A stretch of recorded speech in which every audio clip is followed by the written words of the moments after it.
Hello, family, and welcome to another episode of Role Model Makers Experts Cafe. I'm your host, Dr. L, the Parent Whisperer, and today with me, I have an amazing human being. Ed has been part of our community for a while now. I love his energy and how he shows up, and I thought that you need to be introduced to him, and you need to hear what he's got to say. So first of all, Ed, thank you and welcome to the show. Let me say your full name, Ed Zinkiewicz. Did I say that? Exactly right. Perfect. Now, audience members, thank you for tuning in as well. Ed, can you tell our audience members a little bit more about what you do, why this should be on their radar, and how you got involved doing what you do, and we'll go from there. Thank you. I appreciate the opportunity to be here and to greet you all and to be involved with you in the future. I hope we get to dialogue and work together. I work a lot with parents. Many of you are here because you're interested in parenting from the standpoint of working with your children. I'm interested in parenting from the standpoint of having some. And I work a lot with this interaction between the parent and their adult, the adult parent and their parents. Right. And sometimes you're caught in the middle. You are challenges this direction, challenges in that direction. What I want to try to do is to help you be settled with how you're going to deal with some of the challenges that might face your parents. Right. And actually, to Ed, one of the things that you are talking about is, especially with the baby boomers, there's more and more parents that fall into the category that you just described, where Yes. they're kind of juggling on two fronts, basically. Now, how did you get involved in all of this? When I retired, I had a career in systems analysis and design. And you say, wow, how does that translate using computers? And it translates because that's a misunderstanding of what a systems person does. A systems person solves problems for users. Okay. If they happen to use a computer along the way, so much the better. So my career has been spent trying to help others figure out what's wrong, what to deal with, how to do that. When I retired, I ran into a sequence of the same kind of problems. Well, not same kind, of course. They're not business problems, but I ran into a series of problems. My wife retired before I did, but ran right into a brick wall. She had it all figured out. A little of this, a little of that, not a lot of one thing. She called it balance. One of those balance points was she had a contract from work. So she did a little work, she did a little grandson, she did a little gardening, she did a little painting, not a lot of one thing. No more meetings with 6 other people, no more supervisory responsibilities, no more 6 projects at a time, one project. She said she did her best work. When that job was done, she went back for another one. Hot dog, I like this. There were no more. That's when she hit that wall. Guess when I retired? At the same time. At the same time. And I was looking forward to, my wife's got this all figured out. Well, guess what? We ended up at the same boat looking at each other across the table and says, what are we going to do now? Right. We started dealing with some of the difficulties. You think about retirees a lot. What do you ask them when you see them at lunch? Let's see, taking any trips lately? How are the grandkids? Once you get those answered and you start peeling back the cover, there are other challenges from having left work behind, including friends, maybe creativity, maybe structure, maybe being able to decide and have agency in what you're going to do. Maybe there's 16 or 18 different things that you miss that are benefits of work. You don't even know they were there until they're no longer there. Mm-hmm. So we did some work with a course. That course was very popular. When I hit the retirement wall with her, I said, I'm going to continue that. So I sat down and based on the course that we developed, I wrote 3 books that deal with 3 of those challenges. You're going to miss work. You're going to need a whole new set of friends. And retirement is longer than you ever imagined. Yes. And one of those things about aging takes time. This part of it is retirement's going to last longer than ever, is the surprise that retirement is not a welcome mat to death's door. It's a challenge ahead.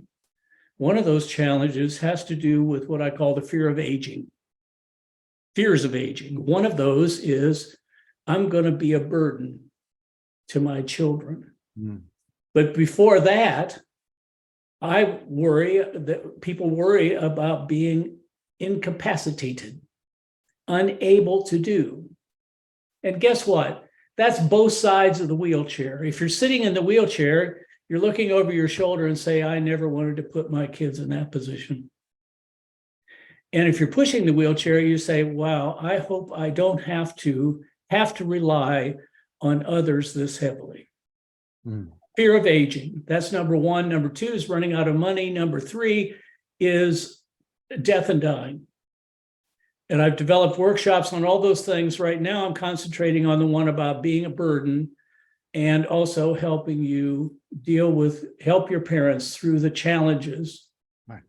And one of the things that, I mean, this is phenomenal stuff, and more people actually are in need of experts that do exactly what you're talking about. One of the things, especially at this time in our history, is the fact that given the people who are retiring and the culture and the world that they came from, work is a big part of their identity, and they have done it for such a long time that they have a difficult time figuring out what to do if they're not that person. It's like reinventing yourself at 70, 60, 80, whatever it happens to be, that you're retiring, and that's a difficult thing to do. So really important. Now, as far as the parents to the not the parents to the parents, but the sandwich generation, let's call it that. Yeah. As far as the sandwich parents are concerned, how would you, like, what is a concern that they typically come to you? What's the biggest challenge that they have? Because I certainly am in that generation, and I'll tell you my personal challenge is my parents don't want to hear that from me. They don't want that discussion coming from me. So what are the challenges that you typically hear? That's one of the challenges. How do you start the discussion? And so, but that's, after you've done a lot of preliminary stuff, you need to do some work up to that one. But then the issue of how do you start that conversation with your parents is critical. Exactly right. One of the big issues, I think, is loss. People can go hire a mover. That is not a problem. Right. You can get downsized by hiring it done. Mm-hmm. There's a lot more to it than that, and I can help you with that too. But what about all the loss that's attendant to the fact that you're leaving a home? You're leaving possibly a building that's been in the family for generations. It's a homestead, not just a house. Right. What do you do with all of mom's cherished stuff? Or for that matter, all those projects dad was working on in the garage. Not to be too stereotypical about that, but hey, there's a garage full of cars out there that get fixed. What are you going to do with that? And how do you do it in such a way that it doesn't steal another hunk of their life like leaving work did? Correct. And how do you deal? So I have a lot of advice about that. One thing that gets stolen is the ability to do things. Right. So, for example, I use the example of what I call belly floppers. Belly floppers is grabbing the snow sled, running down the hill, diving on that snow sled, and zipping on down the hill. I can't do that anymore. Mm. It would be foolhardy. But boy, can I tell some great stories about what I did. And so how can you make the transition helping your parents tell their story? Right. Right.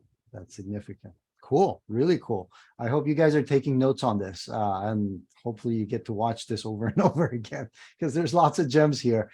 Ed, while you're here, and I know time is short, but there's one more thing that I was going to ask you, is the issue of healthcare, especially in North America, for our North American audiences. Healthcare is costly and it's only going to increase, and the need for it for the elderly only is going to increase. So any suggestions for both the parents and the sandwich generation? Well, I want to put a disclaimer in there in that I'm not a financial advisor. I can't tell you 401k or annuity or pension or life insurance or whatever that stuff is, or advise you in that regard. But I do know that planning early is the best advice for everybody. If you, as a sandwich generation parent, are not worrying about your long-term care, it'll become critical for your kids. Right. And so the question is, what do you want? What kind of burden do you want to leave them? The second issue works in the other direction. What are your parents' plans? What can they do now? Sometimes you intervene early enough to where they can do something about it if they haven't planned ahead. But one of the things that I advise people to do is in the sandwich generations is to establish some kind of understanding with your parents about what their support network looks like. So I talk about trusted advisors. Who are your parents' trusted advisors? Financial, legal, medical, so that these concerns are all raised, you know all the questions, and you have somebody can help you answer them on a consistent basis. So those are the other thing is that you may have to settle for the long haul in terms of what is it going to mean to take care of mom later because she does not have, and deal with that reality. The sooner you do it, the better it's going to be. Awesome. Very cool. Now, these are important. What would be the one tip that you would have when it comes to this topic for our audience members who are watching this to take action and kind of get themselves better situated in this whole sandwich gap, basically? Well, I want to take a page from our family playbook.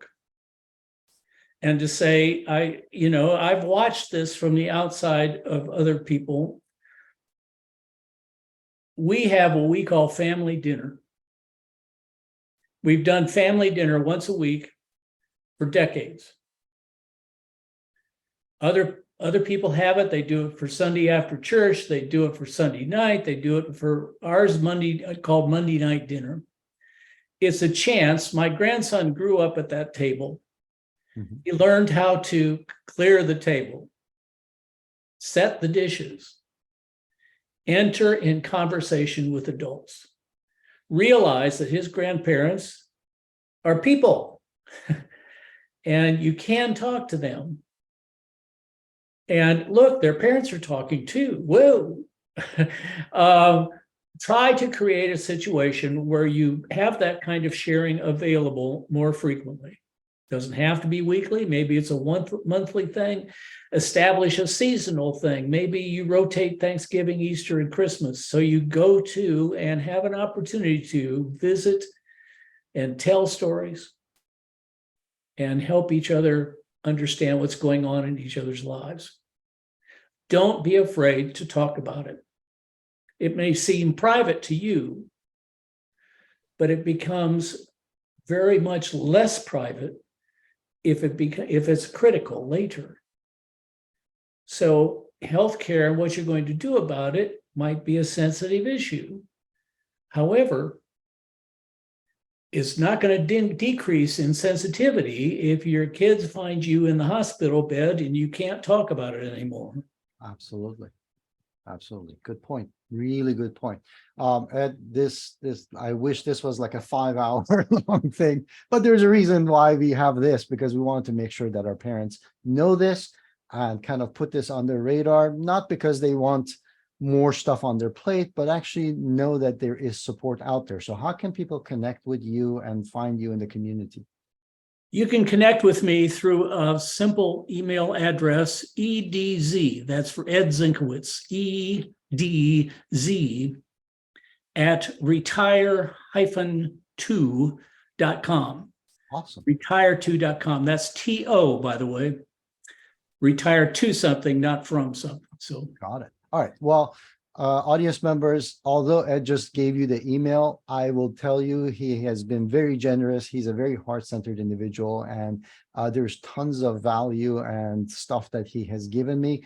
I'm going to put all of those details in the description of this video. So make sure that not only you go ahead and check all of those out and connect with Ed, but also realize that by doing this, you are role modeling the behavior that it is okay not to have all the answers, that you don't have to do all the heavy lifting out there, that it's okay to ask for help, and that this world is not a big bad world. You know, there are people that are genuinely interested in making it a better place, genuinely interested in supporting you, and our kids need to understand that they need to be able to connect and reach out and ask for this.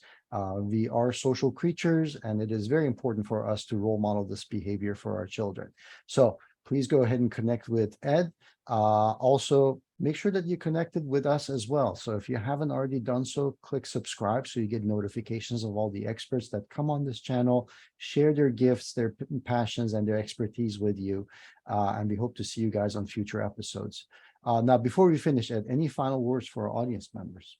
yeah, I'd invite you to look in that chat and click on that link where it says something about a free offer. It's a booklet I've created. Cool. It's got 3 of my absolute favorite stories about my grandson. It's called How My Grandson Taught Me About Retirement, or something like that. But it deals with 3 significant things that I think are important, and they're fun stories. So Awesome. if you want examples of leaving a legacy by telling stories, there you have 3 of them. Have fun. Beautiful. Thank you. Thank you so much, Ed. You have a lot of information. I'm looking forward to further collaborations with our community for the parents, and see you guys next time. Cheers.